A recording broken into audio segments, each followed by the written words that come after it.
અમદાવાદની સ્કૂલમાં બાળકોની આગની ઘટનામાં ગોંધી રાખવાનો મામલો.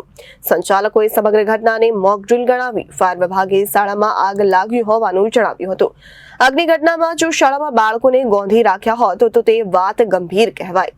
અમદાવાદની સ્કૂલમાં બાળકોની આગની ઘટનામાં ગોંધી રાખવાનો મામલો સામે આવ્યો છે. સંચાલકોએ સમગ્ર ઘટનાને મોક ડ્રીલ ગણાવી છે. ફાયર વિભાગે શાળામાં આગ લાગ્યા હોવાનું જણાવ્યું હતું. આગની ઘટનામાં જો શાળામાં બાળકોને ગોંધી રાખ્યા હોય તો તે ગંભીર વાત કહેવાય છે. ભૂલને છુપાવવાની ન હોય, ભૂલને સુધારવાની હોય. આ બાબતે હું મારા અધિકારીઓ સાથે વાતચીત કરીશ.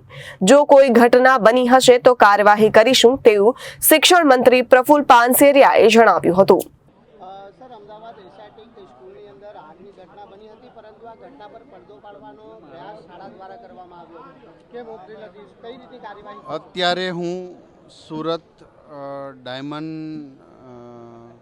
એસોસિએશનના એક ફેરની અંદર આવ્યો છું. આ ઘટનાનું આપ મીડિયા કહો છો ત્યારે મને જાણ થઈ છે. હું ચોક્કસ પ્રકારે હમણાં બહાર જઈને અમારા વિભાગ સાથે ચર્ચા કરી જો આવી કંઈ ઘટના હશે તો ચોક્કસ હું તપાસ કરાવી અને નિર્ણય લઈશ. કારણ કે હજી આપ જુઓ છો કે હું સવારનો કાર્યક્રમમાં છું અને બહાર નીકળ્યા છીએ. ચોક્કસ આવું કંઈ હશે તો સત્ય બહાર લાવીશું. પરંતુ સર, જ્યારે ઘટના બની ત્યારે વિદ્યાર્થીઓને શાળામાં પૂરી રાખવામાં આવ્યા હતા અને મીડિયાને જ્યારે અહેવાલની જાણકારી મળી ત્યારે મીડિયાથી બચવા માટે મોક ડ્રીલનું નાટક કરવામાં આવ્યું અને ફાયરે જાતે કબૂલ કર્યું છે કે આ કોઈ મોક ડ્રીલ નહોતી.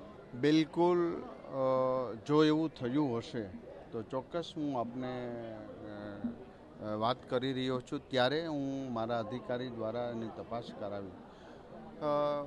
કોઈ પણ શાળા, મોલ, સિનેમા, કંઈ પણ જગ્યાએ આવી ઘટના ઘટે તો એને છુપાવવાનો પ્રયાસ ન થવો જોઈએ. વાસ્તવિકતા જે આપણી પ્રશ્ન છે, જે ક્ષતિ છે એ બહાર લાવવી જોઈએ અને આપ સૌ અને અમે સાથે મળીને આવી ઘટનાઓ ટાળવા માટે ઘણા સમયથી પ્રયાસ કરી રહ્યા છીએ. નામદાર હાઈકોર્ટ પણ સરકારને અમને ગાઈડલાઇન્સ આપી રહી છે. ત્યારે આવો સૌ સાથે મળીને આવી ઘટનાઓ તો થતી હોય એને અટકાવવાનો પ્રયાસ કરીશું.